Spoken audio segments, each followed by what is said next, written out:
So, I wanted to share with you guys a little bit of an intuition that I've had for quite some time and I'm still developing it. But basically, it's kind of in the genre of like, how there's two types of people. Uh, this is about, I've talked about this a lot. So, you've heard me, whether it's on Instagram or here, I've talked about reductionism and like the dangers of reductionism and what's involved in that and how prevalent it is in every like sphere of our society. And so what I want to suggest here is two things, because there's always like the alternate or the other side of the polarity, so to speak, to this type of perceptual paradigm. And rather than a polarity, I guess I would say complementary, perhaps. Um, the other side of reductionism is, I guess I want to call it expansionism. So that's not really a term that's used in many of the paradigms I refer to with this, but I think it's really accurate and appropriate. And one of my intuitions here is that reductionism versus expansionism also aligns quite pragmatically, quite efficiently and accurately, I would say, with the paradigms of representationalism versus, I will say, connectionism.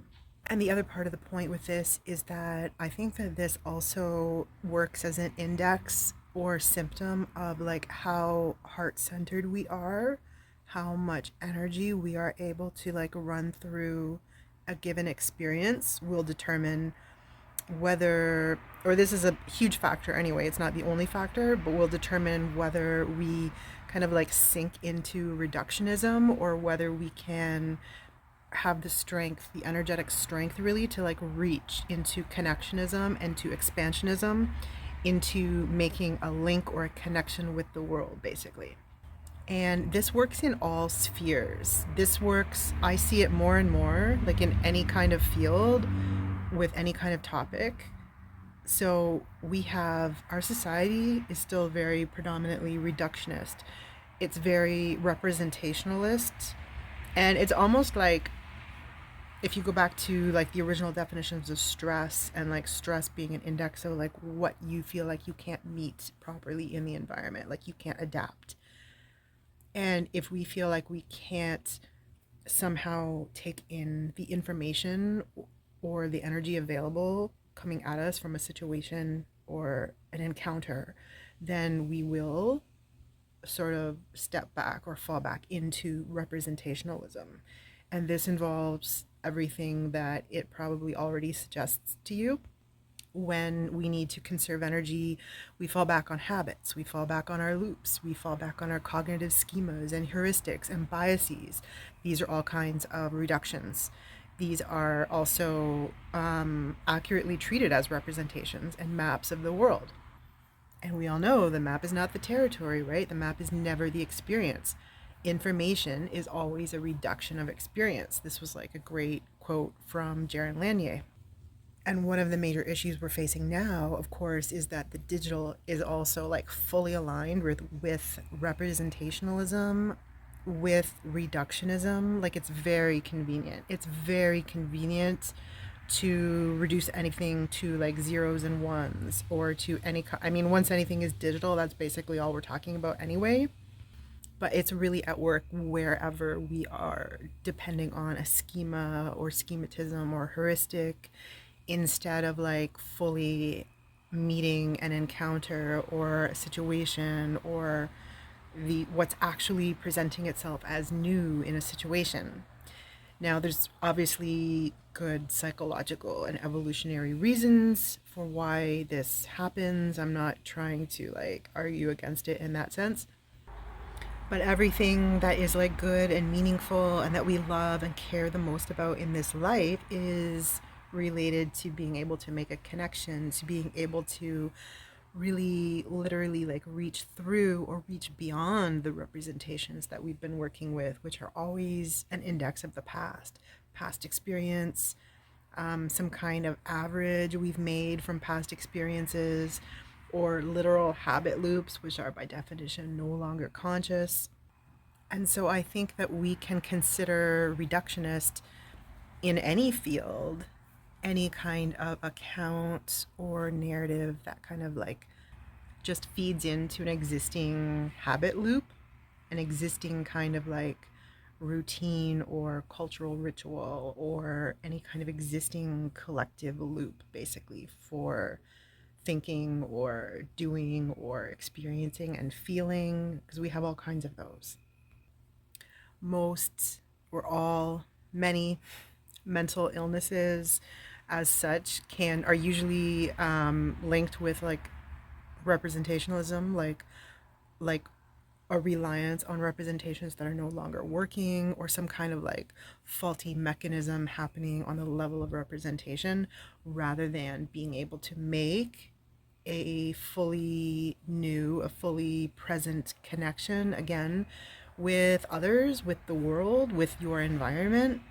And what this kind of connectionism entails or involves is literally like the absence of representation, right? So in some early Christian mysticism, they would talk about, I think it was Meister Eckhart would talk about being able to empty yourself of these kinds of images in order to meet God, in order to fully meet like the full depth and presence of what is being given to you.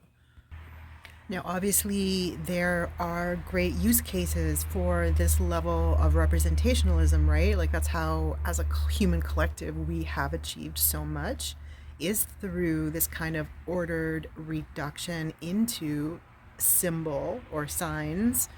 And it's very powerful. So, language can be reduced in this way also.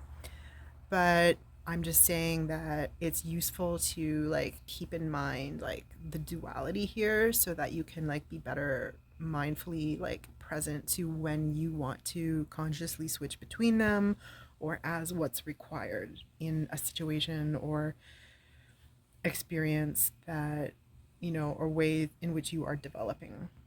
So this has just been like a really kind of high level abstract view of this so far. I haven't really gone into many examples. Maybe that's going to need another video, but one one important point in this is the way in which like representationalism and like the schematization, rationalization of experience basically can lead you down like really specific rabbit holes or really specific lines of analysis, and you can kind of like paint yourself into a corner or get stuck, or at best maybe like you'll end up missing pieces of the phenomenon or phenomena that you are trying to involve yourself with. And so this can really take you onto the wrong scale of analysis, and just recognizing that that's a thing that can happen can allow you to like step back again and to kind of like reintroduce yourself to the real plenitude of like the phenomenon or phenomena as you are experiencing it, because that can sort of you can encounter the fullness of phenomena again from that level or from that intention. So let me know if any of this rings true with you from what you can remember from your own experience. Another good analogy here might be, we're all familiar with that so-called duck rabbit image. And the game is usually like, do you see the duck or do you see the rabbit? Now it's very simplistic. It's easy to step into being able to like quickly switch between aspects, right? So that you can see both. And doing that is kind of more akin to this connectionism, the expansionism, where you can see it at sort of like the proper level of analysis. Whereas if you were only stuck in seeing the duck or only stuck in seeing the rabbit, you're kind of like stuck on this lower dimensional representationalist level. And so I think that's why I like that as an analogy, even though it's really a very simple one. It is kind of like a function of the energy that you're able to like bring into phenomena that can determine like the index of dimensionality basically that you're able to perceive with it. So let me know if that's interesting or if that resonates in any way. I can talk more about aspects of this.